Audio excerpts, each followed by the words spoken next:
I hope कि आपको last time जो शब्द शक्तियों के बारे में डिस्कशन किया वो थोड़ा समझ में आया होगा। अभिधा लक्षणा व्यंजना वो बहुत इम्पोर्टेंट है किसी भी शास्त्र को समझने के लिए। तो वो इसीलिए मैंने लास्ट टाइम उसका डिस्कशन किया, क्योंकि आज से जो हम पढ़ेंगे वो उसी तरह के कुछ चीजों को पढ़ेंगे जिसमें इन शक्तियों का ज्ञान होना जरूरी है। लास्ट टाइम हमने 19 सूत्र तक किया था, उसमें ओवरऑल 3 चीजें सामने आई। पहला, ब्राह्मण होने का कोई एग्जिस्टेंस का कोई प्रूफ है या क्या, जो भी लॉजिकली बात हुई। और वो जो एग्जिस्टेंस की बात हुई वो था सत्य, ठीक है। फिर कुछ आर्गुमेंट हुए कि वो चित है कि नहीं है, और जब चित होगा तो वो मैटर से डिस्क्रिमिनेटेड हो जाएगा, सत्य चित। फिर आत्मा से डिफरेंशिएट करने के लिए जो कुछ सूत्रों का डिस्कशन हुआ वो आनंद स्वरूप है, ठीक है ना। तो सच्चिदानंद स्वरूप ब्रह्म का एस्टैब्लिश किया, और इसी के साथ साथ जो और दो साइड बाय साइड डिस्कशन होता गया कि वो प्रकृति से अलग है, आत्मा से अलग है, इन चीजों को भी हमने जाना। आज से जो डिस्कशन है वो है कि वैदिक लिटरेचर में ऐसे बहुत सारे यूज होते हैं जो बड़ा कंफ्यूज करता है। जैसे आता है, आकाश से सब कुछ बना, आकाश ही सबका मूल है, आकाश ही सबका आधार है, आकाश में सब समा जाते हैं। और कहीं आता है, आप पढ़ेंगे वैसे जब उपनिषद वगैरह, तो वो भी हमारा सीरीज चल रहा है, तो आता है कहीं प्राण ही सब कुछ है, सब कुछ प्राण से पैदा होता है, प्राण में ही लीन हो जाता है। फिर कहीं आता है ज्योति, प्रकाश, सूरज, इस इससे सब बनता है, इसमें भी। तो फिर लोग जो जो एक नॉर्मल रीडर है, जो गुरु परंपरा से नहीं जाता है, मतलब किसी की गाइडेंस के बिना खुद पढ़ने लगा, तो वो कंफ्यूज हो जाता है। तो मतलब आकाश भी कोई ऐसा तत्व है जो नित्य है, जरा संसार इससे बना। पर इसी उपनिषद में तो 10 पेज पहले बात हुई थी कि सारा संसार का जो मूल है वो परमात्मा है, और ये कहता है आकाश है। 10 पेज के बाद आता है प्राण है, 15 पेज के बाद आता है ज्योति है, 18 पेज के बाद आता है कोई दूसरा है। तो ये तो बड़ा कंफ्यूजिंग है। तो ये जो कंफ्यूजन ना हो, इसके लिए वेदांत सूत्र उन चीजों को डिस्कशन करता है कि एक्चुअली इसका क्या, कैसे आप इनको इंटरप्रेट करें। और ऐसा नहीं कि इंटरप्रेट करें मतलब आपको आपके ऊपर कोई थोपेगा या कुछ कहेगा, नहीं आप ऐसे ही करो। लॉजिकली क्या एक्चुअली वो कहना चाहता है आपको समझ में आएगा, ठीक है। तो सूत्र शुरू करने से पहले मैं पिछले को एक बार एक एग्जाम्पल दे के दोबारा समझा दूं। आपने किसी को कहा the ball is in your goal, है ना। तो इसका लिटरेरी मीनिंग है कि भाई टेनिस में जो बॉल है वो तुम्हारे साइड में है। अब पर जब मैं ये बात कर रहा था तब हमारी कॉर्पोरेट ऑफिस में डील हो रहा था, एक दूसरे कंपनी का के साथ हमारी डीलिंग हो रही थी, तब मैंने ये बात कही। अब वो आदमी अगर इसकी लिटरेरी मीनिंग ले, डिक्शनरी पढ़ा हुआ मीनिंग, वो कहेगा जी यहाँ टेनिस कोर्ट कहाँ है, यहाँ कौन सा गोल आपने मारा। तो ऐसा वो नहीं करेगा। तो वो समझ जाएगा कि now you have to take the decision, I have done from for my side. ये कहां से अर्थ निकाला, कौन सा डिक्शनरी, कौन सा मतलब क्या रूल रेगुलेशन फॉलो करके किया। इसी को कहते हैं, ये एक नेचुरल वर्ड में पावर होता है। स्पीकर और लिसनर या राइटर और जो क्या कहते हैं रीडर, इनके बीच में एक नेचुरल कनेक्शन होता है, जो कनेक्शन वर्ड में है वो पावर, वो वर्ड इस तरह का मीनिंग अपने आप देता है लिसनर को या रीडर को। बस कंडीशन है कि रीडर या लिसनर को स्मार्ट होना पड़ेगा। अगर आप स्मार्ट नहीं है, मतलब वेल एजुकेटेड होना जरूरी नहीं, इंटेलिजेंट होना जरूरी है। अगर नहीं है फिर तो आप हर चीज का लिटरेरी मीनिंग लेंगे, है ना। बॉयफ्रेंड ने खुश होकर गर्लफ्रेंड को कहा, ऐसा लगता है मानो चांद उतर आई हो, और वो गुस्से में लाल पीला हो जाए। अच्छा, चांद कहाँ आ गई, दिखाओ। अरे भाई, मैं तुम्हें बोल रहा हूं। अच्छा, तुम मुझे चांद कह रहे हो। तो अब ऐस यहां तो फिर कब क्या करेगा आदमी, क्योंकि लड़की लिटरेरी मीनिंग ढूंढ रही है। यहाँ चांद मतलब मून उतर आई, मतलब फॉल डाउन, है ना। तो आपने वो फॉर्मूला सुना, जब मुख्य अर्थ, जो मेन मीनिंग, जो उसका प्राइमरी मीनिंग किसी कारण से, सर्कमस्टांसेस के कारण नहीं फिट बैठ रहा है, तो उससे रिलेटेड जो 3 कंडीशन है, वो कंडीशन के बेस्ट पर एक सेकेंड मीनिंग निकलता है।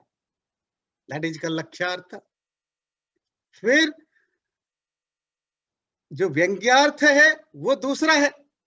वो है कि आपका इंटेंशन क्या है, स्पीकर का या राइटर का एक्चुअली व्हाट ही, उसकी स्पिरिट क्या है। जैसे पिछले बार हम अतिथि यज्ञ का जो एग्जाम्पल दे रहे थे, मीडिया में भी, नॉर्मल बातचीत में भी आप ऐसा कर दे। ऐसा नहीं कि ये संस्कृत में होता है, वो दुनिया के किसी भी लैंग्वेज में ये होता है, और पढ़ा लिखा अनपढ़ आदमी हर कोई इसी तरह का यूज करता है। इवन अनपढ़ लोग भी, जब उनका बच्चा बिगड़ा हुआ हो, बाहर घूम फिर करके आया रात को 10 बजे, तो बाप घर में बैठ के बोलता है, आ गए नवाब। नवाब समझते हैं, आ गए नवाब मतलब। अब आपको लगता है बच्चा नहीं समझ पाया पापा ने क्या बोला, अनपढ़ पिता होगा, वो समझ गया वो क्या बोलना चाहता है। सो इसका मतलब इसे ह्यूमन, ये एक ह्यूमन बीइंग की एक नेचुरल पावर है।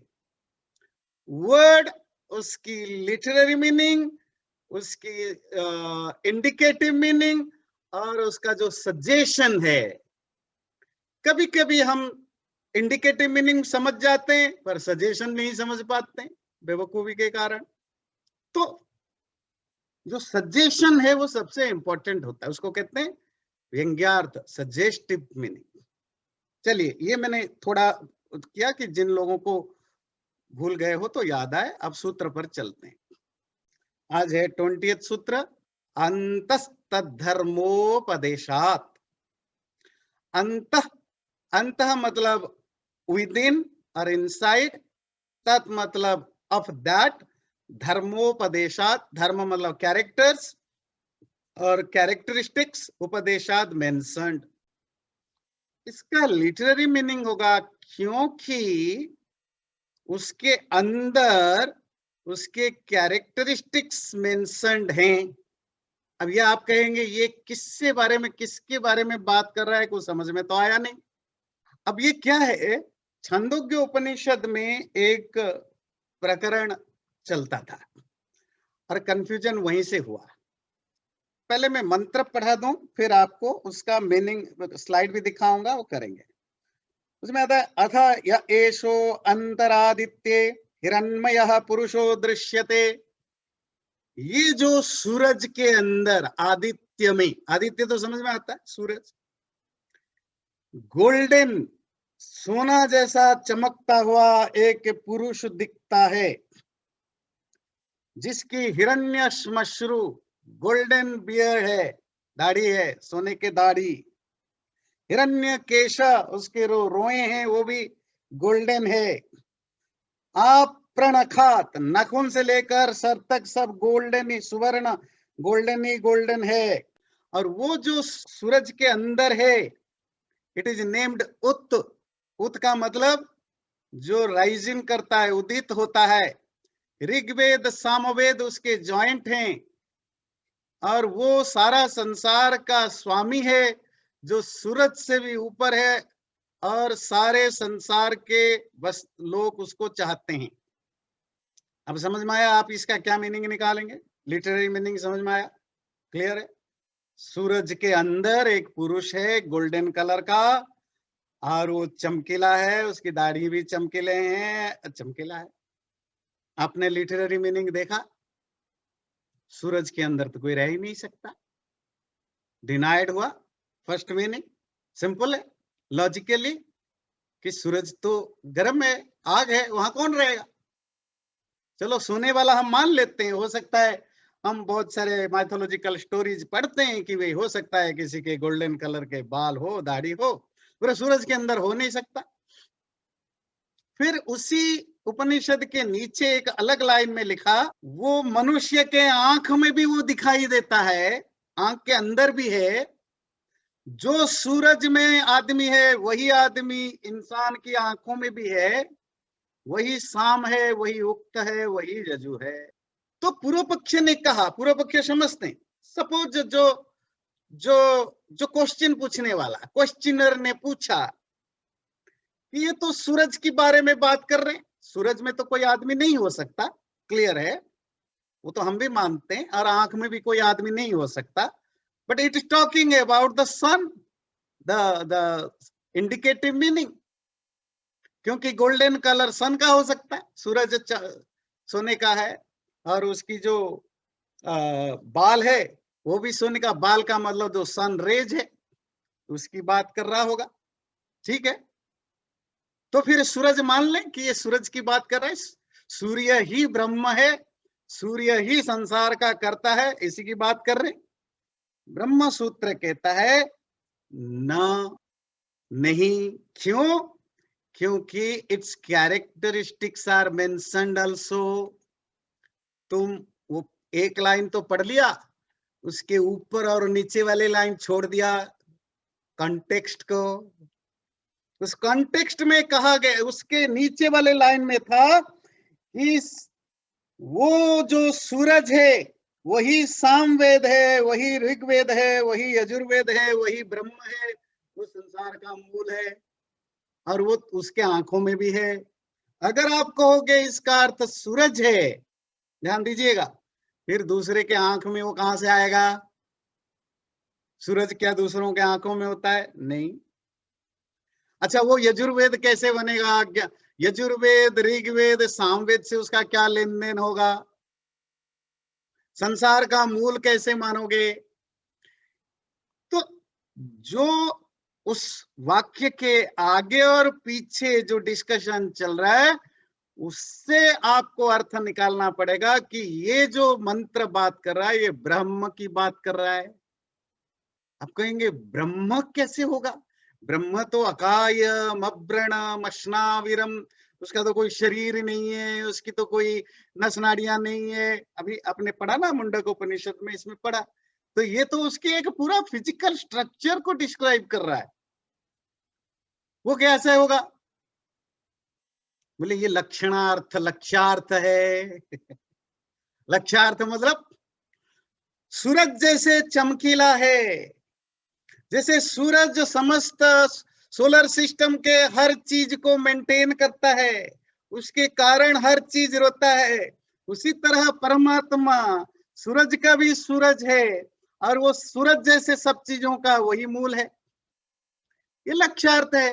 प्रथम अर्थ बाधित हुआ, डिनाइड हुआ। क्यों डिनाइड हुआ? बोले क्योंकि सन, सूरज के साथ वेदों का कोई संबंध नहीं, और सूरज समस्त संसार का स्वामी नहीं, के साथ उसका कोई कनेक्शन नहीं, उसके अपने सोलर सिस्टम से कनेक्शन होगा। उसी के जो आगे आता है, एष सर्वेश्वर, एष भूताधिपति, रेष भूतपाल, एष सेतुर्विधरण, एषाम लोकानाम असंभेदाय। इसका मतलब है कि वो जो ब्रह्म, जिसकी धर्म, धर्म मतलब कैरेक्टरिस्टिक्स शास्त्रों में मेंशन किया गया, उसको ध्यान रखो। और शास्त्रों में ये आता है, it is the lord of all, सर्वेश्वर है। द रूलर ऑफ बीइंग, सभी प्राणियों का स्वामी है, द प्रोटेक्टर ऑफ बीइंग, जीवों का रक्षक है।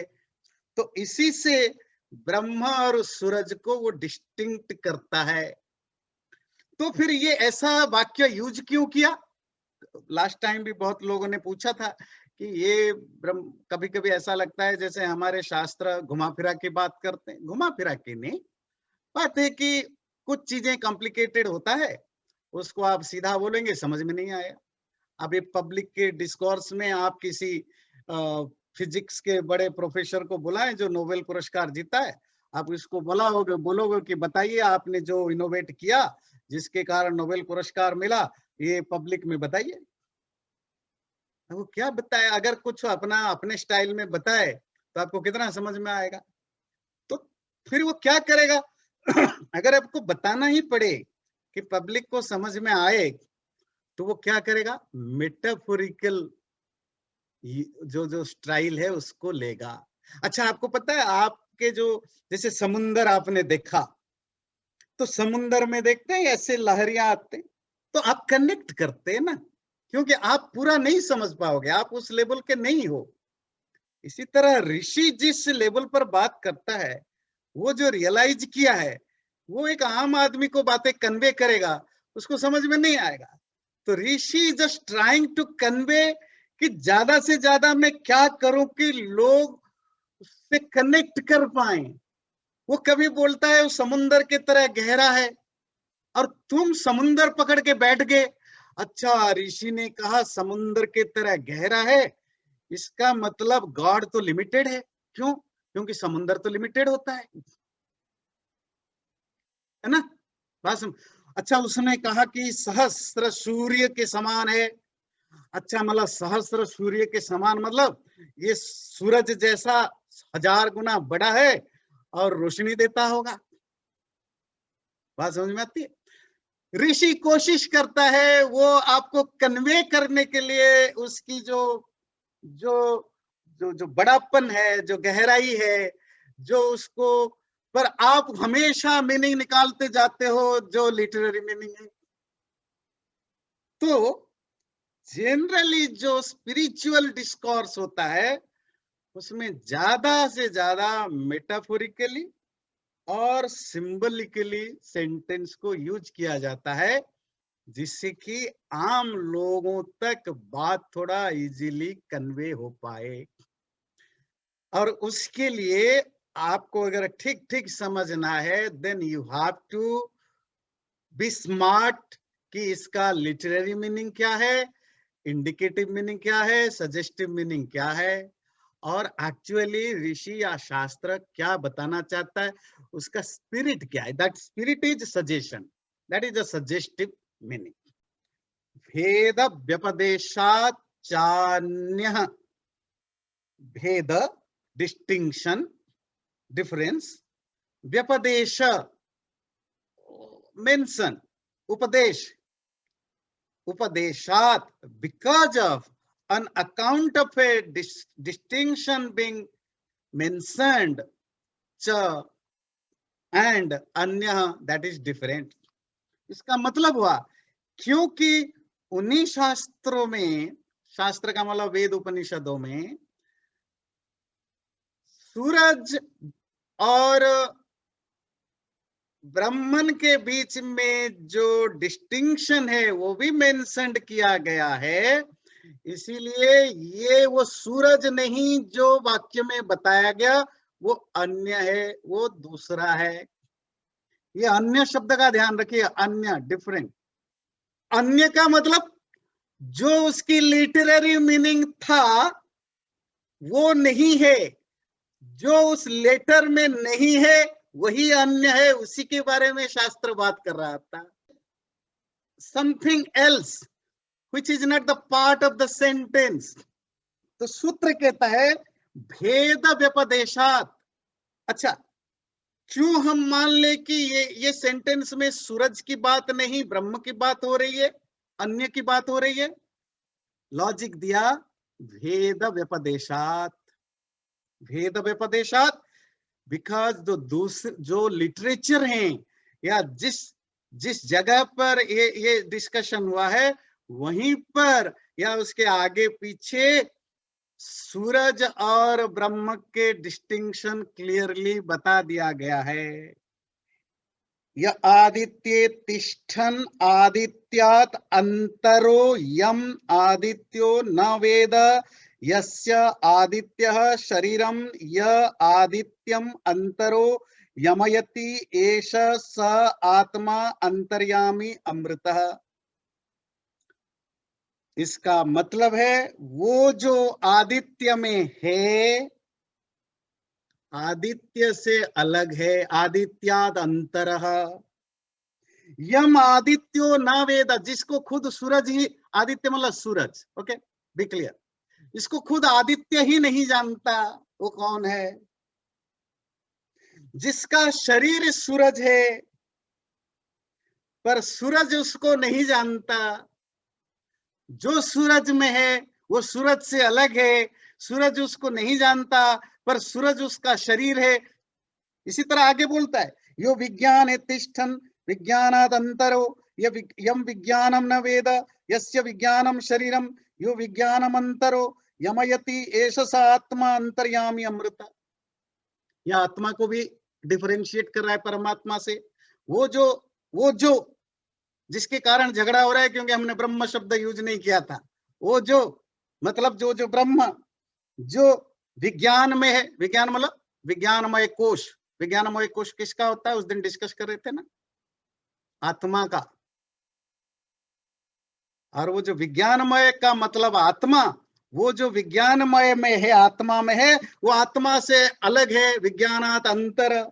विज्ञान उसका शरीर है पर विज्ञान उसको नहीं, मतलब वो विज्ञानमय कोश उसको नहीं समझता, वो अंतर्यामी है। यह आत्मनि तिष्ठन् आत्मनो अंतरो, जो आत्मा में रहता है पर आत्मा से अलग है, आत्मा उसको नहीं जानता, आत्मा उसका शरीर है। ये शरीर शब्द भी बड़ा कॉम्प्लिकेटेड है जी। शरीर मतलब तो बॉडी होता है ना, यहाँ क्या कहा, आत्मा परमात्मा का बॉडी है। इसका क्या मतलब हुआ फिर? मैंने आपको बार बार कहा था ना कि उपनिषदों में आत्मा, ब्रह्म, शरीर, ये बहुत चीजों में यूज होते हैं। आप इनके अगेन व्यंग्यार्थ को पकड़िए, स्पिरिट को पकड़िए। तो स्पिरिट क्या हुआ शरीर का? शरीर का मतलब होता है जो ग्रॉस फॉर्म है, दैट इज शरीर। और आत्मा का क्या अर्थ होगा? जो स्पिरिट में जो कोर है वो आत्मा। ब्रह्म के लिए अगर कहीं आत्मा शब्द आता है कुछ कॉन्टेक्स्ट में, जैसे कहा अन्नम वही ब्रह्म, अन्न को भी ब्रह्म कहा। आपको पता है एक जगह आता है पुत्रो वही ब्रह्म, पुत्र भी ब्रह्म है। तो वहां क्या मतलब होगा कि उस पर्टिकुलर कॉन्टेक्स्ट में उसका कोर सब्जेक्ट क्या है। सपोज हम अमेरिकन डेमोक्रेसी की बात कर रहे हैं और हमने कहा जो संसद भवन है, संसद समझते हैं, जो आपकी सीनेट एंड कांग्रेस है, वो अमेरिकन डेमोक्रेसी की आत्मा है। तो वहां आत्मा का मतलब जिसके बेस पर सब कुछ फंक्शन करता है, यही है। अच्छा, हम कहेंगे अमेरिकन डेमोक्रेसी की जो जो जनता है वो उसकी शरीर है, या चलो हो सकता है मैं ठीक एग्जांपल नहीं दे पा रहा हूं। जो उस डेमोक्रेसी का जो सबसे जो ग्रॉस फॉर्म होगा, जो उसका जो ग्रॉस लेयर होगा, वो उसका शरीर है। बात क्लियर हुई? जब आत्मा और परम आत्मा की शरीर के साथ बात होती है, ये फिजिकल बॉडी आत्मा का शरीर है, क्योंकि आत्मा इसके अंदर रहता है, आत्मा से बॉडी ग्रॉस है। जब आत्मा और परमात्मा की कंपैरिजन होगी तो परमात्मा कहाँ रहता है? सब जगह। आत्मा में है या नहीं है? आत्मा में भी है। तो वहां आत्मा परमात्मा का शरीर हो गया। Are you getting my point?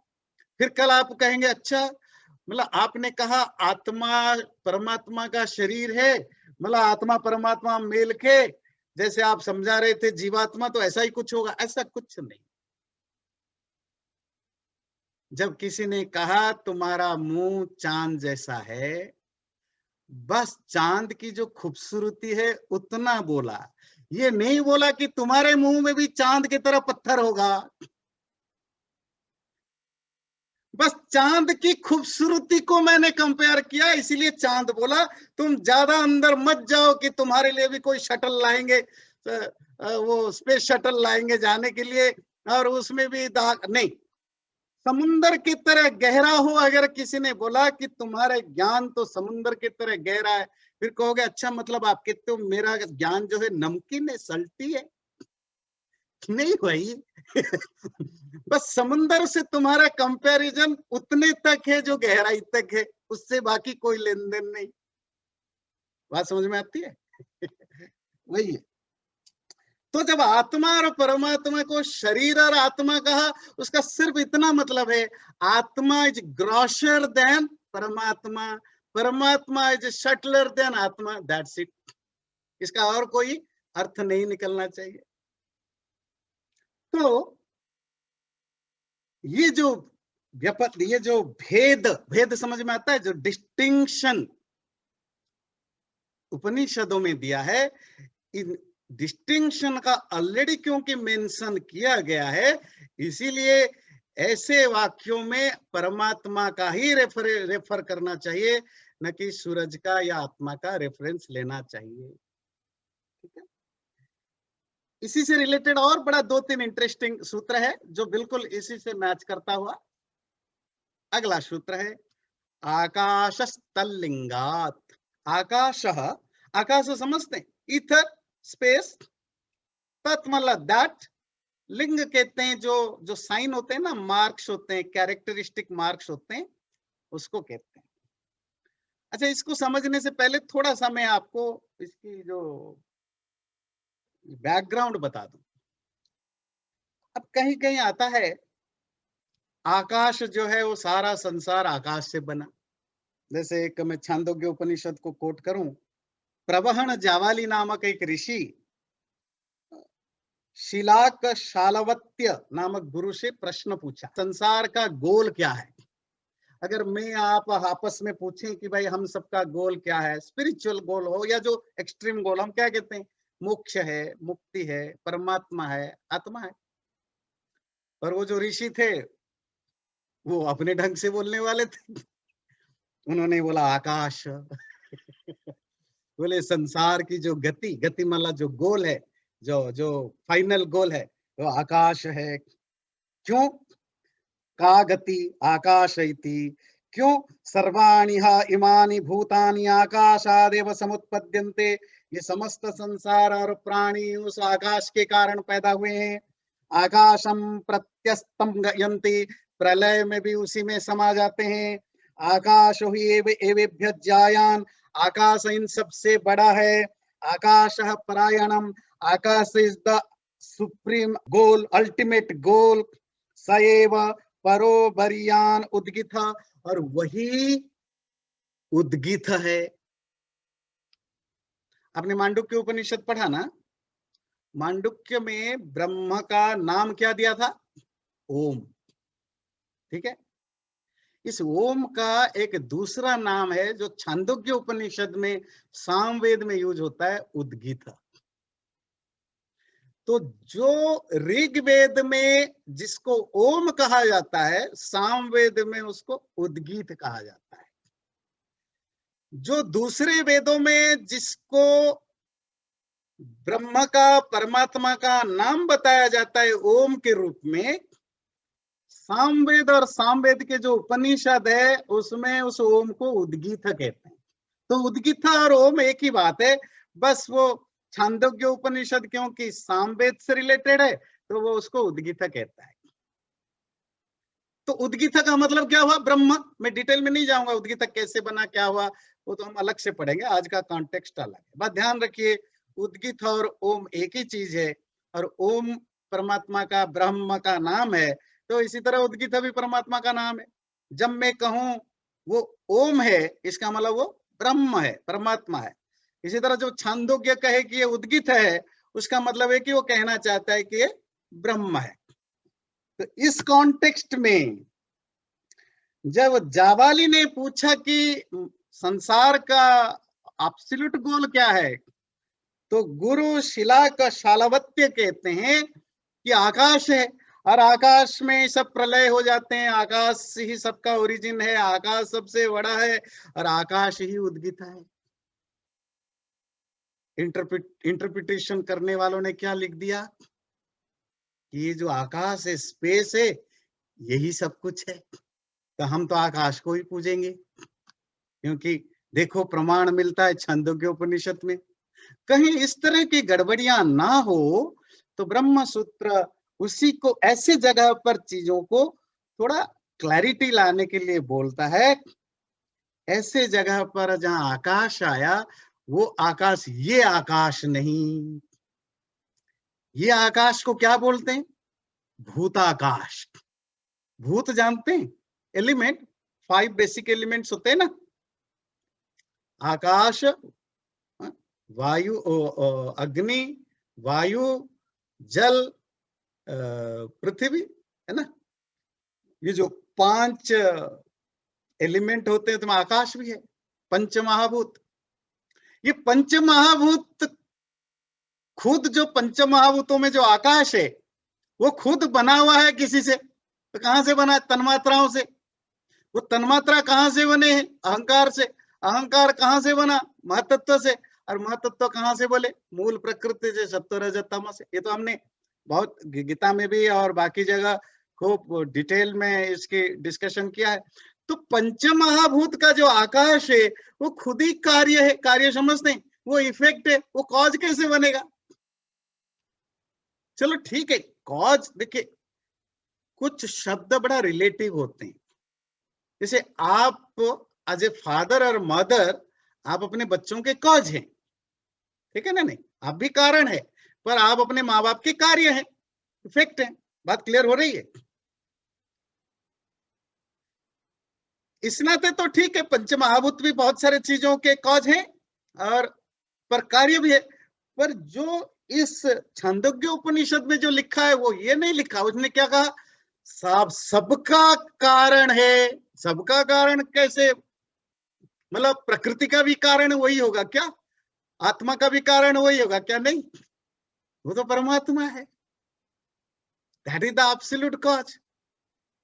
अगर आप इस भूताकाश को, एक एलिमेंट ईथर को आप मीनिंग निकालोगे, तो सब गड़बड़ हो जाएगा, क्योंकि ये तो एलिमेंट है और it itself is an effect. तो ये यही कह रहा है सूत्र, ये जो आकाश है, ये आकाश ब्रह्म का लिए ही यूज हुआ है। क्यों? तत्लिंगात। क्योंकि जिस तरह के आकाश के कैरेक्टरिस्टिक्स बताए गए हैं, जो साइंस या मार्क्स बताए गए हैं, वो इस भूताकाश में फिट नहीं बैठता। इसीलिए यहां आकाश शब्द होने पर भी इसका अर्थ हम ब्रह्म ही लेंगे। ये है उसका जो मंत्र मैंने आपको कोट किया ना, ये वो है। तो जावाली पूछते हैं what is the goal of this world? तो गुरुजी आंसर देते हैं आकाश। क्यों? For all this beings take their rise from आकाश ओनली। यहां 2 चीजें जो आकाश को ब्रह्म से अलग करता है, ध्यान दीजिए। All this and only. मैं अगर कहूं भवेश जी ही सब बच्चों के पापा हैं, तो जो ही वाला है ना, ये मीनिंग को, यहां भवेश जी का मतलब भवेश डेका नहीं होगा। भवेश का मतलब परमात्मा होगा, भव का ईश। अगर मैं ही हटा दूं, भवेश जी बच्चों के फादर हैं, नो प्रॉब्लम। बच्चों के हैं, 1 के हो सकते हैं, 10 के हो सकते हैं, 5 के हो सकते हैं, हमें नहीं पता कितने के हैं। पर इस मीनिंग में भवेश नामक एक व्यक्ति कुछ बच्चों के फादर हैं, नो प्रॉब्लम। पर अगर कहीं शास्त्र बात आई, किसी ने बोला भवेश सारे संसार के बच्चों के पिता है, भवेश ही सारे संसार के बच्चों का पिता है, इसमें 2 शब्द जो है भवेश नामक ह्यूमन बीइंग को काट देता है। एक तो ही और दूसरा है सारे। यही ध्यान देना, यही होता है कैसे शब्द के अर्थ को पकड़ें। तो यहां पर सारे, अंग्रेजी में दोबारा देखिए, all this beings take their rise from akash. अगर ऑल दिस को हटा देना और ओनली हटा दे तो फिर आकाश मानने में कोई प्रॉब्लम नहीं था, क्योंकि बहुत सारी चीजें आकाश में पैदा होते है ना। ये सोलर सिस्टम है, गैलेक्सी है, दुनिया है, बहुत सारी चीजें आकाश में बने, आकाश में लीन होंगे। ये सूरज नष्ट होगा तो कहाँ मर्ज हो, डिसॉल्व होगा, आकाश में ही होगा, इस भूताकाश में। और क्या कहते हैं, akash is greater than these. These मतलब एवरीथिंग, ये संसार में जो कुछ है आकाश उससे ग्रेटर है, and it is their ultimate goal. और किस संसार में किसी भी व्यक्ति का अल्टीमेट गोल ये ईथर नहीं होता। सो और वो उद्गीत है तो बिल्कुल नहीं। So here akash refer to Brahman and not the elemental akash, because the characteristics of Brahman, namely the rise of entire creation from it and its return to it, a dissolution are mentioned। क्योंकि यहाँ सारे संसार का राइज होना, सृष्टि होना और प्रलय होने का रेफरेंसेस है, तो वो ये नहीं हो सकता। इसमें अंडरलाइनिंग फैक्टर क्या है, all these and only. Clear हुई बात। इसी तरह और एक कॉन्टेक्स्ट में आता है, प्राण ही सब कुछ है।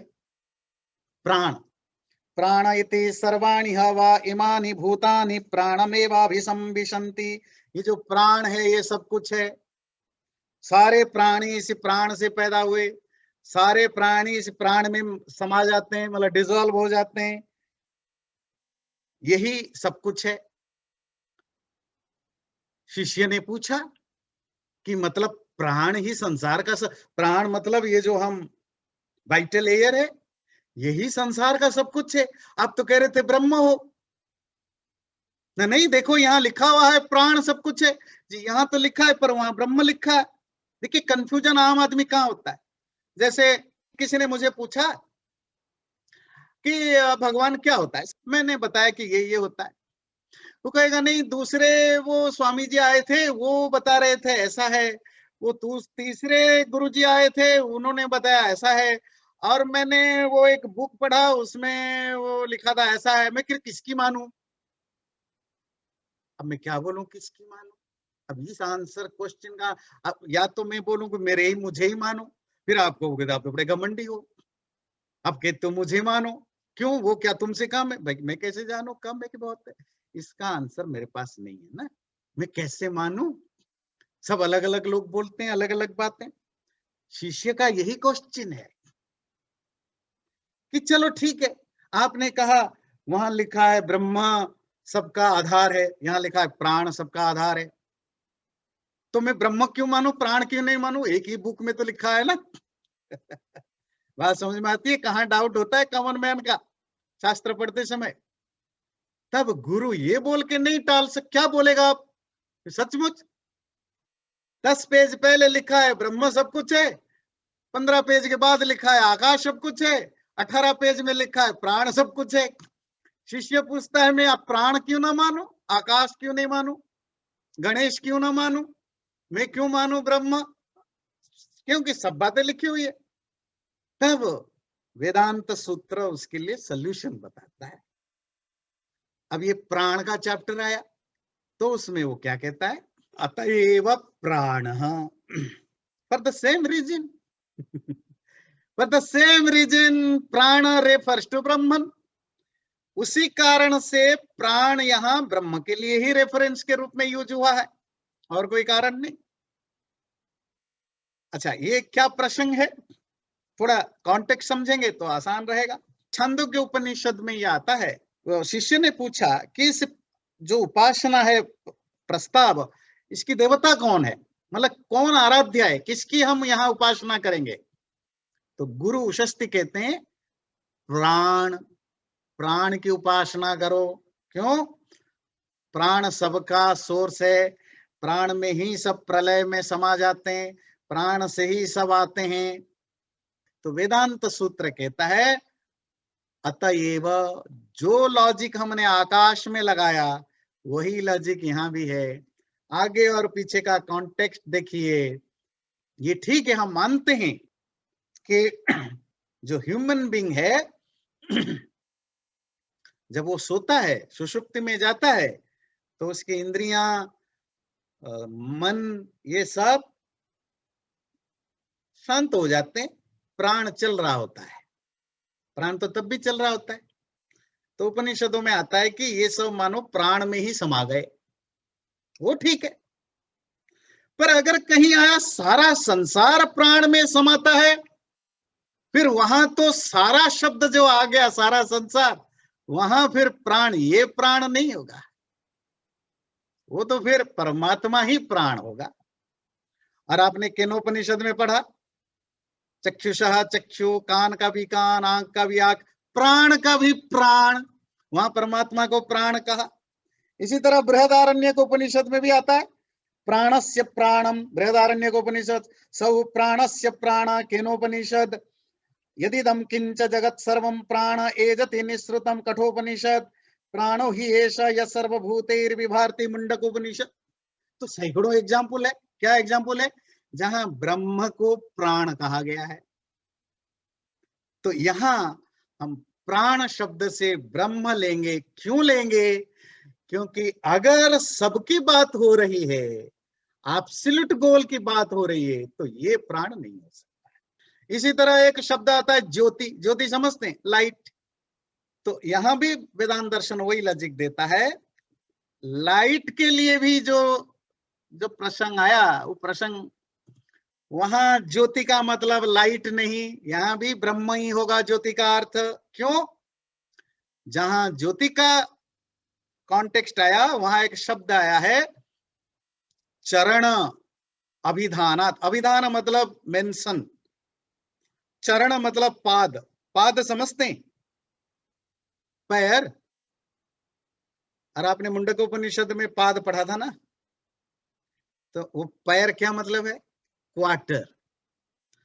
चतुष्पाद ब्रह्म, इसका लिटरेरी मीनिंग क्या हुआ? ब्रह्म चार पैर वाला है। जैसे घोड़ा होता है, हाथी होता है, गाय होता है, तो चार पैर वाला। फिर आपने देखा नहीं, ब्रह्म तो शरीर रहित है, तो उसमें चार पैर कैसे होगा? तो फिर क्या अर्थ कर रहा है? ओ, फिर आप उससे रिलेटेड मीनिंग निकालेंगे। किससे रिलेटेड? पैर से रिलेटेड। जैसे चार पैर होने से एक होल एनिमल होता है। अगर एक पैर होगा, it is one part of the पूरा एनिमल है। जब किसी चार पैर वाले एनिमल के चारों पैर हो, दैट इज द फूल है।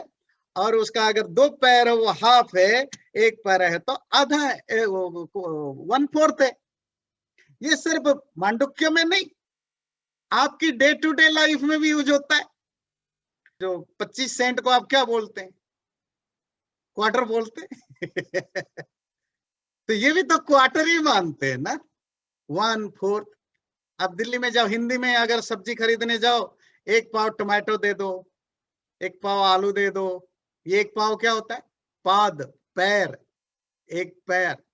मतलब पैर का जो संस्कृत में पाद है, वो पाद आ गया क्वार्टर के लिए, वन फोर्थ के लिए। और सो है तो सो को हमने फूल, तो चार पैर, चार पाद मानेंगे। उसका एक क्वार्टर, एक पाद होगा। इसी तरह जब हम ब्रह्म को डिस्क्राइब कर रहे हैं, इसका अर्थ नहीं कि ब्रह्म में चार टुकड़े हैं, नहीं।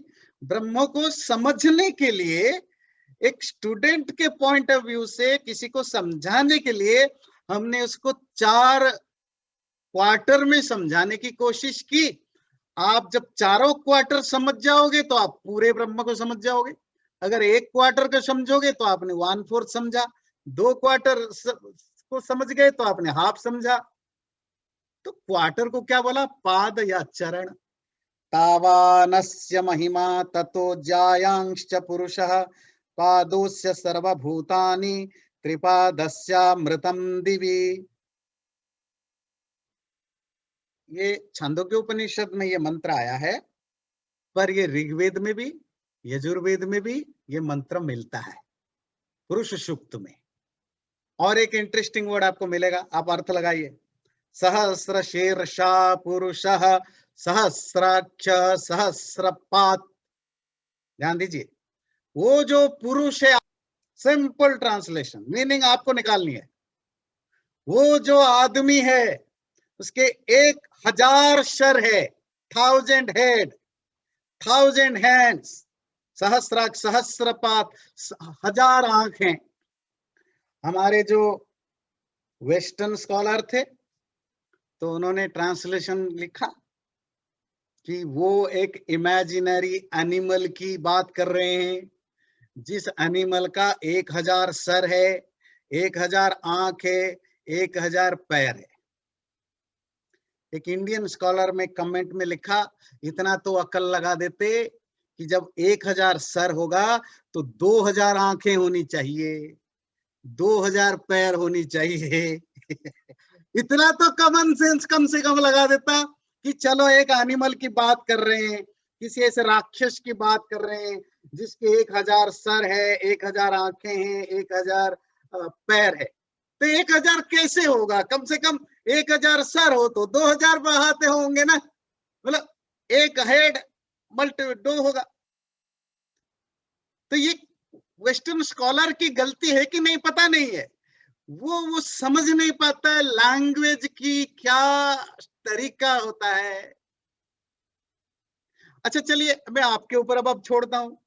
मैंने उसका लिटरेरी ट्रांसलेशन बताया और वेस्टर्न स्कॉलर का इंटरप्रिटेशन बताया। अब मुझे बताइए इसका क्या भाव होगा?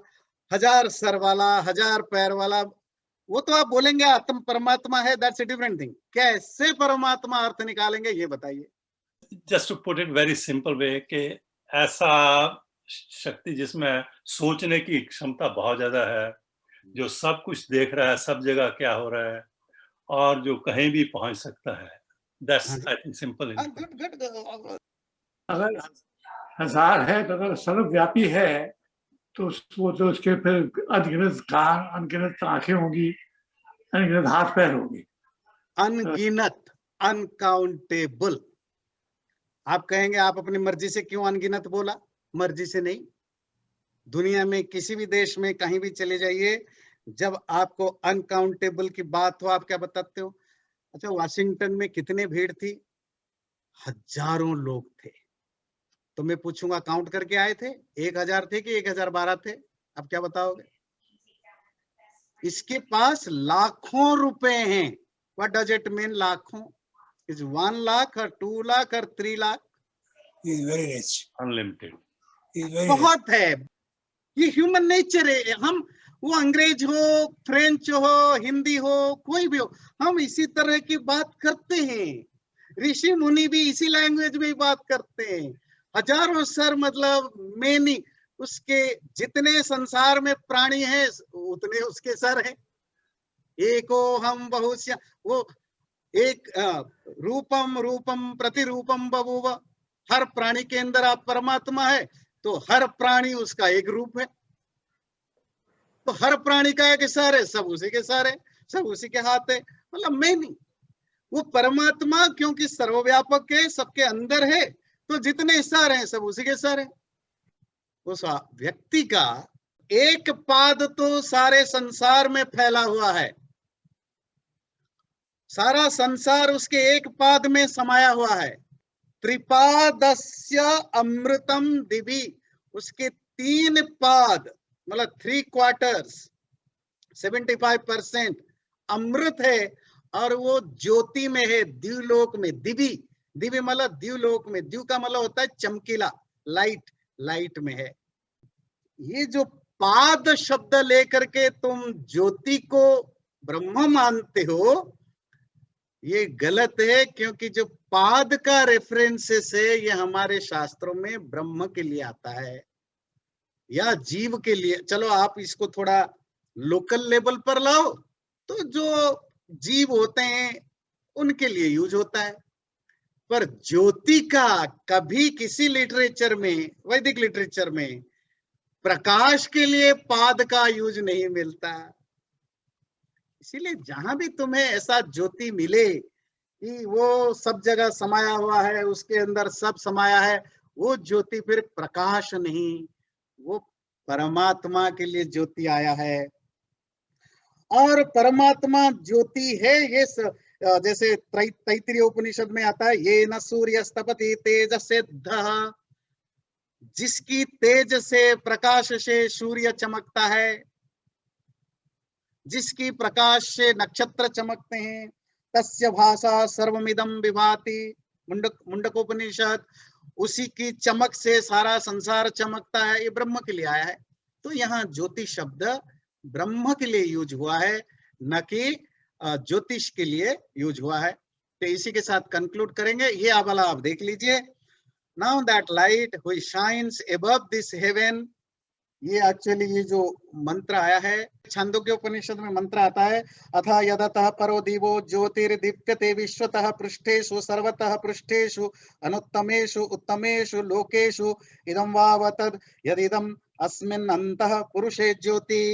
ये मंत्र कहता है छांदोग्य उपनिषद का।